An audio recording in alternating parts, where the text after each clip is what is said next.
নমস্কার, কেমন আছেন সবাই? রূপকথার নতুন একটি ব্লগে আপনাদেরকে অনেক স্বাগত জানাই। কেমন আছেন সবাই অবশ্যই কমেন্টে জানাবেন। আজকে আমি সকাল সকালে উঠে পড়েছিলাম, আর বাইরে এখন 6:30 7টা না বাজতেই কেমন একটা রোদ উঠে যায়, আর রোদটা না বিচ্ছিরিভাবে চড়া রোদ। তাই আমি যত সকালটানে উঠবো তত বাইরের কাজগুলো রোদ ওঠার আগেই করে নিতে পারবো। তো সেই চিন্তা ভাবনা করে প্রত্যেক দিন সকালে উঠি, এবং প্রত্যেক দিন সকালে ওঠার আর একটা কারণ হচ্ছে যে অনেক কাজ কিন্তু এগিয়ে যায় জানেন তো, এবং দিন শেষে নিজের জন্য অনেকটা টাইম পাওয়া যায়। ওই 12:30 পৌনে 1টার দিকে আমার রান্না শেষ হয়ে যায়, তারপরে কিন্তু নিজের জন্য অনেকটা টাইম পাই। এবং যত সকাল সকাল উঠবে নিজের শরীরও ভালো থাকবে, এবং একটা স্মাইল দিয়ে যদি দিনটা শুরু করা যায় তাহলে দিনটা কিন্তু ভালো কাটবে। আর এদিকে দেখুন ঝাড়ঝুট দিয়ে তারপরে যাব নিচের ঘরে। আগের যে কোস্তাটা ছিল না সেটা নষ্ট হয়ে গেছিলো, তাই এই নতুন কোস্তাটা নিয়ে এসছে। আর এই নতুন কোস্তা দিয়ে ঝাড় দিতে না আমার একটু কষ্টই হয়, কারণ খুবই ভারী থাকে, এবং আমি না খুব একটা ভারী ঝাঁটা দিয়ে না ঝাড় দিতে পারি না। তো যাই হোক, আমি না ওরকম এই হাত ওই হাত করে করে ঝাড় দিচ্ছিলাম। আর এই ঝাঁটাগুলো না একটু ভারীর জন্য মানে ঝাড় দিতেও প্রবলেম হয়। হ্যাঁ, ধুলোবালি যায়, তবে ওই কোস্তা থেকে যে ধুলোগুলো বের ওটা কিন্তু ঝাড় দিতে দিতে সেই জিনিসটা প্রবলেম সলভ হয়।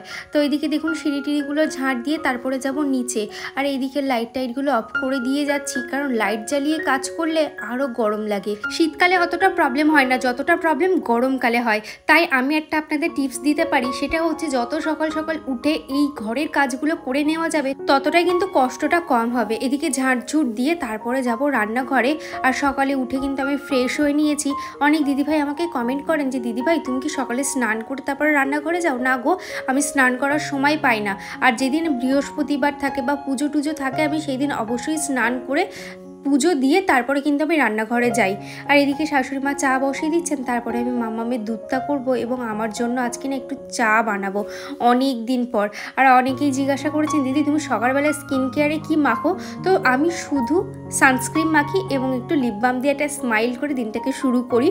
এদিকে মাম্মামকে একটা নতুন কাজ হয়েছে, আমার মাম্মামের পড়াশুনোর দিকটাতে একটু লক্ষ্য রাখা, ওকে আস্তে আস্তে লেখানো, মানে পড়ছে তো ঠিকই কিন্তু লেখাটা খুব একটা পারছে না, সেই হাতে ধরে ধরে লেখা। আর এখন দেখলাম অনেকটা পারছে, 1 2 লিখে দিলে ওর ওপর দিয়ে খুব ভালোভাবে বুলিয়ে নিচ্ছে। আর এখানে মামামের দুধটাও হয়ে গেছে, 2টো বিস্কিট দিয়ে ওকে দিয়ে আসবো, দাঁড়ান ওকে দুধটা দিয়ে আসি। আর এদিকে আমি ভাতটা বসিয়ে দেবো। শুধু মানি প্ল্যান্ট গাছ নয় কিন্তু, আপনাদের বাড়ির যে কোনো গাছ থাকলে সেই চাল ধোয়া জলটা না ফেলে দেবেন না, সেই চাল ধোয়া জলটা কিন্তু আপনারা গাছের গোড়ায় দিতে পারেন, দেখবেন গাছের গ্রোথটা কিন্তু খুব ভালো হবে। আর এদিকে আমি একটু চিয়া সিডের জল খেয়ে নেবো খালি পেটে, তারপরেই আজকে বানাবো চা। আপনারা তো জানেনই আমি কতটা চা প্রিয় ছিলাম, তবে এই ওয়েট লস জার্নিটা যখন থেকে শুরু করেছি তখন থেকে এই চা খাওয়াটা আমি বন্ধ করে দিয়েছি। আর তবে আজকে চা বানিয়েছি ঠিকই, তবে চিনি দেইনি। প্রচণ্ড পরিমাণে মাথাটা ব্যথা করছিল, সেজন্য ভাবলাম একটু চাটা খাই। আর ফ্যানটা ছেড়ে একটু বসেও ছিলাম, ওদিকে ভাতটা বসিয়ে এসেছি, তাই বেশিক্ষণ আর বসতে পারলাম না। এদিকে নিচে চলে আসলাম, আজকে একটু চিকেন রান্না করব, সেই জন্য আলুটাও কেটে নিচ্ছি। সাথে দিদিভাই আমাকে কমেন্ট করেছে, দিদিভাই তোমাকে অনেক দিন পর কমেন্ট করলাম, তোমাকে বলেছিলাম আমার নতুন ঘর হচ্ছে, তো ঘরের কাজ করতে করতে তোমার ভিডিও দেখে নিলাম। থ্যাংক ইউ গো, এইভাবে আমার পাশে থেকো। সুস্মিতা লিখেছে খুবই সুন্দর, থ্যাংক ইউ গো। একটা দিদিভাই আমাকে কমেন্ট করে বলেছে রূপকথা দি তুমি ব্লগের মাধ্যমে তো সবারই নাম নাও, তবে যাদের নাম নিতে পারো না তাদের কমেন্টের রিপ্লাইগুলো করো। ঠিক আছে গো, সময় করে আমি সবারই রিপ্লাই করব। কি বলুন তো, সময় হয়ে ওঠে না, সময়টা খুবই কম, মাম্মামকেও টাইম দিতে হচ্ছে। আর এইদিকে দেখুন মাম্মাম কত সুন্দরভাবে বোলানোটা শিখে গেছে। তো এই যে 1 2 এরকম করে করে লিখছে, তো ওর এই লেখা কমপ্লিট হলেই ওর ছুটি। আর এদিকে আমি মাংসটাতে একটু টক দই মাখিয়ে রেখে দিলাম, এতটা সফট হয়। আর আমি প্রায় রেখে দেবো আধ ঘন্টার ওপরে। আর তার মধ্যে আমি এদিকে একটু গাজরের হালুয়া বানিয়ে নেব, গাজরটা কোরানো ছিল। আর এদিকে দেখুন আমি আজকে রান্নাটা করব হচ্ছে আগারোর মাল্টিকুক কেটেল।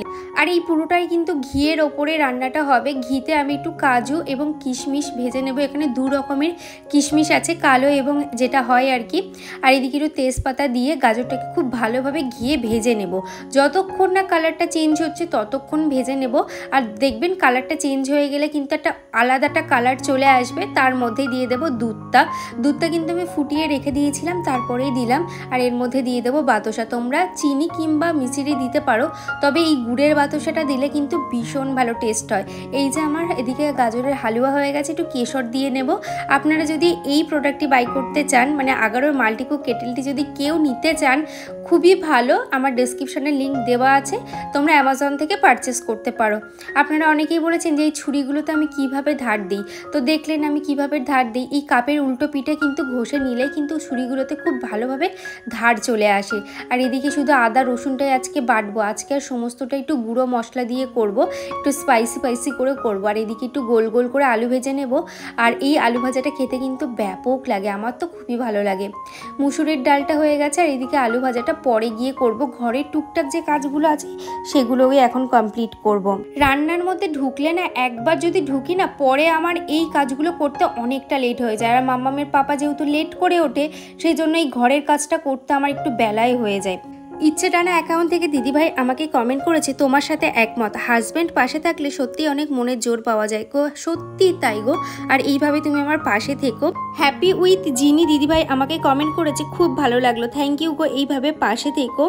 শ্রেয়সী ব্লগ দিদিভাই অ্যাকাউন্ট থেকে আমাকে কমেন্ট করেছে, শ্রেয়সী দিদিভাই খুব ভালো লাগলো দিদিভাই, থ্যাংক ইউ গো, এইভাবে আমার পাশে থেকো।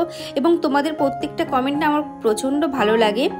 লিপি মণ্ডল দিদিভাই আমাকে কমেন্ট করেছে, দিদিভাই লাইক দিয়ে ভিডিওটি চালু করলাম, থ্যাংক ইউ সো মাচ।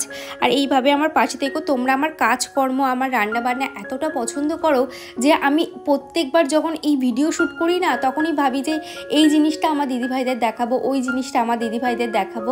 তো প্রত্যেকটা না স্টেপ বাই স্টেপ আমার হয়ে যায়। আর প্রত্যেকটা জিনিস আমি আপনাদের সাথে শেয়ার করি। রান্না বান্না আমার লাইফে, মানে সারাদিন আমি কি করছি না করছি, একটা পার্টও আমি স্কিপ করি না যে এই জিনিসটা দেখাবো না। তো আমি প্রত্যেকটা জিনিস আপনাদের সাথে শেয়ার করি। মনে হয় যে এই জিনিসটা মিস হয়ে গেল, এই জিনিসটা দেখালে ভালো হতো। আর এদিকে আমার চিকেন কষা হয়ে গেছে, এখন একটু গরম জল দিয়ে গরম মশলাটা দিয়ে দেবো। পূর্ণিমা দিদিভাই আমাকে কমেন্ট করেছে, তোমার ভিডিও সত্যিই খুব ভালো লাগে, মন ভরে যায় তোমার ভিডিও দেখলে, থ্যাংক ইউ গো। তোমাদের এই এত সুন্দর সুন্দর কমেন্ট আমার খুব ভালো লাগে। আর কেমন আছো পূর্ণিমা, অবশ্যই কমেন্টে জানিও। কেয়া সাহা দিদিভাই আমাকে কমেন্ট করেছে, আমি মালদা থেকে কেয়া বলছি, তোমার ভিডিও দেখি খুব ভালো লাগে, আমার নামটা নিও। হাই কেয়া, কেমন আছো, কমেন্টে অবশ্যই জানিও। সিক্রেট ব্লগার তাইবা দিদিভাই আমাকে কমেন্ট করেছে যে তুমি ওই তাকটার ওপরে সুন্দর দেখে একটা কার্ডবোর্ড রেখো, যাতে তোমার কন্টেনারগুলো ভালো থাকে। হ্যাঁ গো, রাখবো। আর থ্যাংক ইউ গো এত সুন্দর একটা আইডিয়া দেওয়ার জন্য। শুধু আইডিয়া আমি কেন আপনাদের দেব, আপনারাও যদি কিছু আইডিয়া জানেন অবশ্যই আমাকে জানাবেন। শ্রীপর্ণা দিদিভাই আমাকে কমেন্ট করেছে, হাই দিদি, আমি তোমার ভিডিও দেখি, আমার খুব ভালো লাগে, তুমি তোমার ভিডিওতে আমার নামটা নিও। হাই গো, কেমন আছো, কমেন্টে অবশ্যই জানিও। এবং অনেকেই আমাকে কমেন্ট করেছে, যাদের কমেন্টগুলো আমি নেক্সট ব্লগে অবশ্যই পড়বো। এবং তোমরা কিন্তু কমেন্টে জানিও আজকে আমার এই কাপ্তান নাইটিটা পরে কেমন লাগছে। আর অনলাইন থেকে আমি অর্ডার করেছিলাম এই কুর্তিটা, আমি মিশো থেকে অর্ডার করেছিলাম, এত ভালো কোয়ালিটি এসছে, মানে আপনাদের সাথে শেয়ার করছি, আমিও প্রথম দেখছি, এই জাস্ট দিয়ে গেল।